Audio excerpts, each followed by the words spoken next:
मैं अपने YouTube studio पे घूम रहा था एंड आई सॉ कि लोगों को कंफ्यूजन है बिटवीन RTX 2050 एंड RTX 3050। भाई हम इधर किस लिए बैठे हैं? तो आज की स्टूडियो के अंदर हम लोग कंपेयर करने वाले हैं RTX 2050 लैपटॉप वेरिएंट को obviously with RTX 3050 laptop variant के साथ एज वेल एज 4050। सारी दिक्कतों को एक ही वीडियो में निपटाएंगे, दिक्कत की कोई बात ही नहीं है। तो सबसे पहले बेसिक कंपैरिजन से शुरू करते हैं, यानी कि RTX 2050 वर्सेस RTX 3050। हाँ, इस पे बहुत लोगों का सवाल है, वो कमेंट सेक्शन के अंदर चलता रहता है भाई 2050 का ये लैपटॉप है, 3050 का ये लैपटॉप है, what is good what is bad, सब कुछ बताता हूं 2 मिनट। अब देखो, इसका कंपैरिजन करने से पहले ये जान लो एक्चुअली इन लोगों का कंपैरिजन होता ही क्यों है, ताकि in and value for money तुम्हारे काम आए। तो देखो, प्रॉब्लम इज कि ये दोनों ही जीपीयूज खेलते हैं बहुत ही ज्यादा स्पेसिफिक प्राइस रेंज के, यानी कि 50 to 55,000 से लेकर ये दोनों ही जीपीयूज आते हैं 60 अब मैक्सिमम 80 तक। RTX 3050 and 2050 is like 60-65। So the range of 60 to 70 जो कि one of the sweet spots माना जाता है to buy a laptop, especially not the current gen with all the specifications. लेकिन एक वैल्यू फॉर मनी लैपटॉप उसी price range के अंदर देखने को मिलता है जहां पे ये दोनों ही जीपीयूज खेलते हैं भाई साहब क्रिकेट। तो हम लोग को पता चल गया कि एक्चुअली लोगों का कंपैरिजन ही होता है।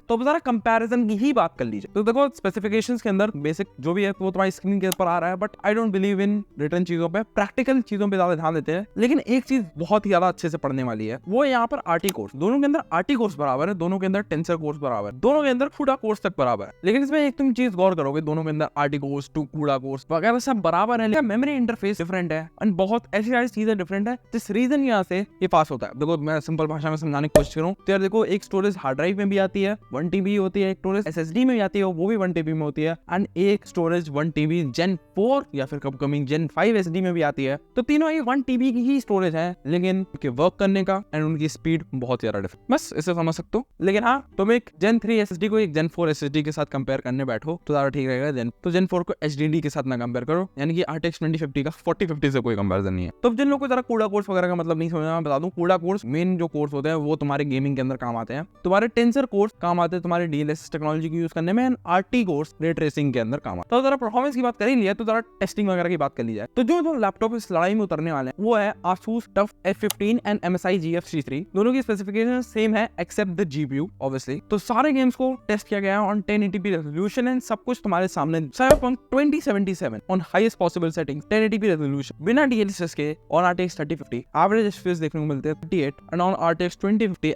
एवरेज FPS देखने को मिलते हैं 31 एंड DLSS ऑन करते हैं तो भी बहुत ज्यादा अंतर नहीं। Hogwarts Legacy जो लेटेस्ट गेम है वहां पे भी RTX 2050 46 FPS and RTX 2050 43 and DLSS के बाद भी ज्यादा अंतर नहीं है। Witcher 3 as well 60 FPS on RTX 3050 and 56 FPS on 2050। Spider-Man Remastered के अंदर भी सेम है। ओके, तो performance is like neck to neck बिल्कुल भाई सेम है, 1-2 FPS का फर्क है। तो तुम लोग कह रहे हो कि RTX 2050 is a very good option. देखो, मैं भी ये कहता हूं दोस्त की इज अ गुड ऑप्शन, लेकिन द प्रॉब्लम इज 2050 एक लिमिटेड GPU है, यानी कि RTX 2050 के पावर ड्रॉ इज लाइक बहुत ज्यादा कम है, क्योंकि ये सिर्फ 40-50 वॉट तक जाता है, whereas 3050 ना 95 वॉट्स तक भी जाता है। तो अगर तुम एक और महंगा लैपटॉप के साथ कंपेयर करोगे जहां पे एक फुल फ्लेश 3050 दिया हो, बिकॉज यहाँ पे जो लैपटॉप टेस्ट किए ना वहां पर दोनों ही लैपटॉप्स के अंदर GPU की जो वॉटेज है वो सिर्फ 40 वॉट, जो कि 2050 के लिए शायद one of the idle conditions हो, लेकिन 3050 के लिए नहीं। This is the bare minimum, या फिर शायद 5-6 वॉट कम रख लो, लेकिन स्टिल 3050 को अगर तुम 80 वॉट वाले से कंपेयर करोगे तो कहीं स्टैंड ही नहीं करेगा ये 2050 जैसा GPU। एंड जो दोनों लैपटॉप मैंने टेस्ट कराए हैं, तुम लोग ऑब्वियसली अंदाजा लगा सकते हो कि ये एक्चुअली कुछ 55 to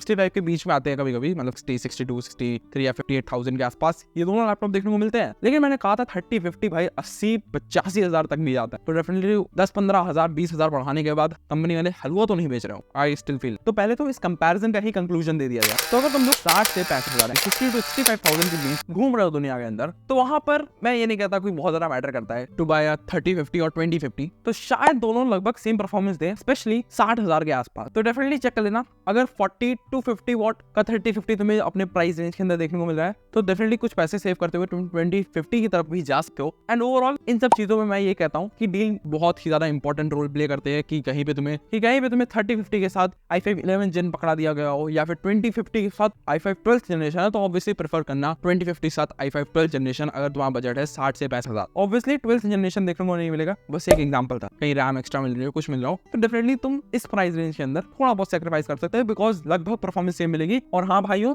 लैपटॉप खरीदने से पहले एक बार वॉटेज सही से चेक कर लेना, क्योंकि कहीं तुमने 40,000 वाले को ठुकरा दिया हो और बाद में तुमसे इंतकाम ले लो। तो अब आ जाते हैं एक ऐसा कंपैरिजन जो कि दुनिया नहीं देखना चाहती, लेकिन मैं तुम लोग को दिखाना चाहता हूँ। लेटेस्ट आर्किटेक्चर की power RTX 3050 versus RTX 40। And इस कंपैरिजन में 2050 वाले भाई लोगों का ही फायदा है। तभी मैं कहता हूँ भाई वीडियो को अंत तक जरूर देखो। 2050 वाले छोड़ गए टाटा। वो फायदा ये है कि तुम्हें एक्चुअली 3050 की एक्चुअल परफॉर्मेंस जानने को मिले। तो ऑब्वियसली स्पेसिफिकेशंस तुम्हारी स्क्रीन पे आ रहे होंगे, बट हल्का से चेंज है। दोनों के कूड़ा कोर्स में हल्का सा डिफरेंस है, थोड़ा सा टेंसर कोर्स में डिफरेंस है, एंड RT कोर्स में भी 4-5 अंकों का डिफरेंस। बट क्या वो रियल लाइफ में अंदर डालता है? देखते हैं आगे। बाय द वे एक और चीज ध्यान रखने वाली है, RTX 4050 एक 6GB वी रैम वाला वैस 3050 सिर्फ 4GB वी रैम वाले, तो 2GB की वी रैम ही शायद बहुत बड़ा डिफरेंस डाल। एंड जो लैपटॉप टेस्ट हो रहे हैं वो है ASUS TUF RTX 3050 वाला variant with i5 11500H and gigabyte का G5MF RTX 4050 के साथ। Lump sum very good price. And gigabyte वाला इसलिए क्योंकि वो काफी ज्यादा क्लोज एंड बढ़िया प्राइस पे आता है। तो जरा गेम्स के बारे में बात कर ली जाए तो इन Cyberpunk 2077 RTX 4050 देता है लगभग 63% एंड RTX 3050 जाता है लगभग 43% का। 10 पुराने वाले ही कंपैरिजन से 10 से 12x का अंतर आया।